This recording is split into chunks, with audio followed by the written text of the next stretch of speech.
नमस्कार। आज की इस बेहद खास चर्चा में सभी का स्वागत है।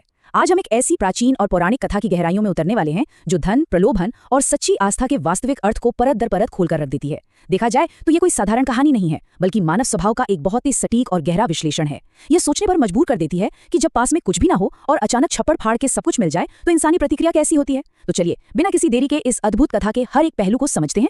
शुरुआत एक बहुत ही सीधे लेकिन उतने ही गहरे दार्शनिक सवाल से करते हैं। जरा सोचिए, जब असीमित धन एकदम सामने हो तो क्या चुना जाता है? अक्सर माना जाता है कि जीवन की सबसे बड़ी चुनौती गरीबी या अभाव है, लेकिन आज की हमारी स्रोत सामग्री कुछ और ही इशारा करती है। शायद सबसे बड़ी चुनौती अप्रत्याशित रूप से मिलने वाली असीमित संपत्ति है। ये सवाल हमारी इस कथा के मुख्य पात्र के सामने एक विशाल पहाड़ की तरह आकर खड़ा हो जाता है। आइए कहानी में आगे बढ़ते हैं और देखते हैं कि ये कैसे शुरू होती है। भाग 1, तिरुमला का निर्धन लकड़हारा। तो हमारे मुख्य पात्र का नाम है गोविंद। भौतिक रूप से देखें तो उसके पास सच में कुछ भी नहीं है। वो तिरुमला की 7 पहाड़ियों की तलहटी में रहता है और उसकी पूरी आजीविका बस एक पुरानी कुल्हाड़ी पर टिकी है। लेकिन यहीं पर एक बहुत बड़ा विरोधाभास देखने को मिलता है। सांसारिक रूप से वो भले ही निर्धन हो, लेकिन आध्यात्मिक रूप से वो बहुत धनी है। भगवान वेंकटेश्वर के प्रति उसका अटूट विश्वास ही उसकी असली पहचान है, और यही अटूट आस्था वो नींव है जिस पर आगे चलकर उसकी सबसे बड़ी परीक्षा होने वाली है। भाग 2, जंगल में रहस्यमयी भेंट। अब जरा इस दृश्य की कल्पना कीजिए। एक तरफ घने जंगल की सूखी लकड़ियां हैं, जीवन का कठोर संघर्ष है, दिन भर की थकान है, और तभी अचानक एक तेजवान, शांत आंखों वाले वृद्ध पुरुष प्रकट होते हैं।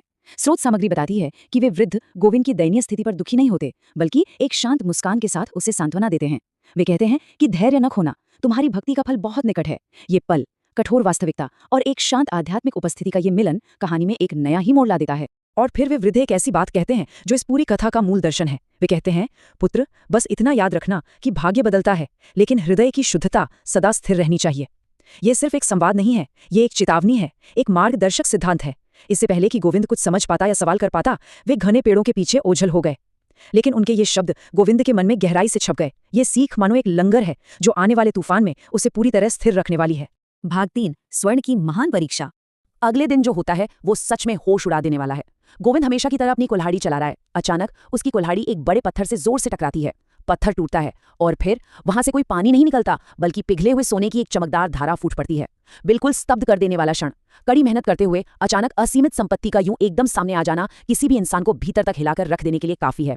अब गोविंद के सामने एक बहुत बड़ा मानसिक द्वंद्व है। एक तरफ है पक्ष ए, इतना सारा सोना कि रातों रात राजा जैसा जीवन मिल जाए, पीढ़ियों की गरीबी पलक झपकते मिट जाए। और दूसरी तरफ है पक्ष बी, ठीक एक दिन पहले मिले उस रहस्यमयी वृद्ध की सीख और हृदय की शुद्धता बनाए रखने की चुनौती। ये परम भौतिक प्रलोभन और आध्यात्मिक ज्ञान के बीच की एक बहुत बड़ी जंग है। आमतौर पर कोई भी यहाँ पक्ष ए को ही चुनेगा, है ना? लेकिन गोविंद का कदम क्या होता है, चलिए देखते हैं। भाग 4, मंदिर में दिव्य चमत्कार। पसीने से लथपथ, बुरी तरह हाफते हुए गोविंद ने उस सोने को छुआ तक नहीं। बिल्कुल सही सुना, उसने उसे बटोरा नहीं। इसके बजाय वो पूरी ताकत लगाकर तिरुमला मंदिर की ओर पहाड़ी पर दौड़ने लगा।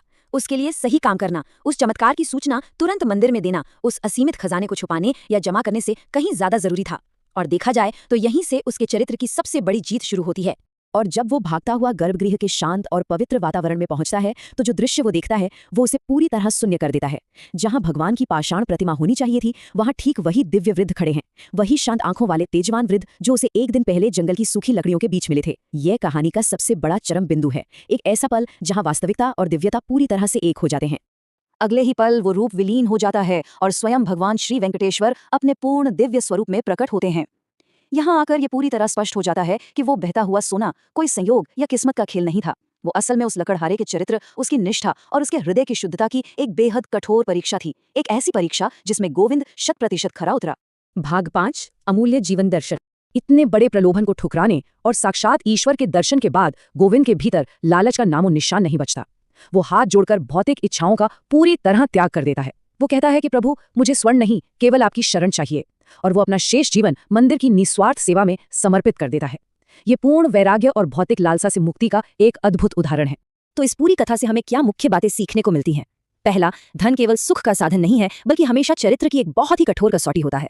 दूसरा, बाहरी परिस्थितियां और भाग्य चाहे कितना भी बदल जाएं, आंतरिक शुद्धता कभी नहीं बदलनी चाहिए। तीसरा, सच्ची भक्ति और लालच कभी एक साथ नहीं रह सकते। और सबसे महत्वपूर्ण, दुनिया की कोई भी संपत्ति वो शांति नहीं दे सकती जो पूर्ण और अटूट विश्वास प्रदान करता है।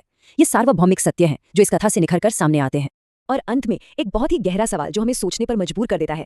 यदि रातों रात भाग्य बदल जाए और असीमित संपत्ति मिल जाए तो क्या हृदय की शुद्धता स्थिर रहेगी? गोविंद ने तो सदियों पहले अपना विकल्प चुन लिया था, लेकिन ये सवाल आज के इस भौतिकवादी दौर में भी उतना ही प्रासंगिक है। इस पर गहराई से विचार करने की आवश्यकता है। और इसी विचारणीय प्रश्न के साथ आज का ये विश्लेषण यहीं समाप्त होता है। इस शानदार सफर में साथ जुड़ने के लिए बहुत बहुत धन्यवाद। मिलते हैं अगली बार एक नए और रोचक विषय के साथ।